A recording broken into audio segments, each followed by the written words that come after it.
ஐயனார் துணை சீரியலில் டுடே எபிசோடில் சோழன் சொன்னதை கேட்ட உடனே மொத்த பேரும் ரொம்பவே சந்தோஷப்படுறாங்க.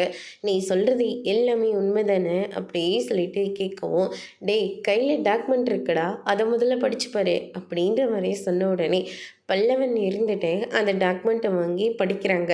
அண்ணன் சொல்கிறது எல்லாமே உண்மைதான், அந்த வீடு அப்பாவோட பேரில் தான் இருக்குது அப்படின்ற மாதிரி சொல்கிறாங்க.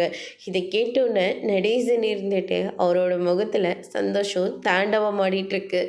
யார் அந்த வீட்டுக்கு நமக்கும் எந்த சம்மந்தமும் இல்லைன்னு சொல்லி என் பிள்ளைங்களை எல்லாரையும் நட ரோட்டில் நிப்பாட்டினாங்களோ அவங்க கண்ணில் எல்லாத்துலேயும் விரலை விட்டு நான் ஆட்ட தான் போகிறேன் அப்படின்னு சொல்லிட்டு ரொம்பவே சந்தோஷமாக, டேய் இதுக்கு மேலே எதுக்காகடா இங்கே உட்காந்துக்கிட்டு இருக்கீங்க, அந்த வீட்டுக்கு என்னென்ன மாற்றணும்னு நினைக்கிறீங்களோ மொத்தத்தையும் மாற்றலாம், வாங்கட போகலாம் அப்படின்னு சொல்லிட்டு ரூமெல்லாம் காலி பண்ணிவிட்டு ரொம்பவே சந்தோஷமாக போகிறாங்க.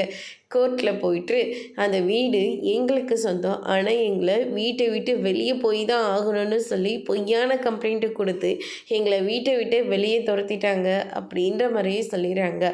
அதுக்கடுத்து தான் வீட்டையும் அவங்கள முதல்ல அரெஸ்ட் பண்ண சொல்கிறாங்க. அதுக்கடுத்து தான் வீட்டை சீல் வச்சாங்கல்ல அதையும் கேன்சல் பண்ண சொல்கிறாங்க.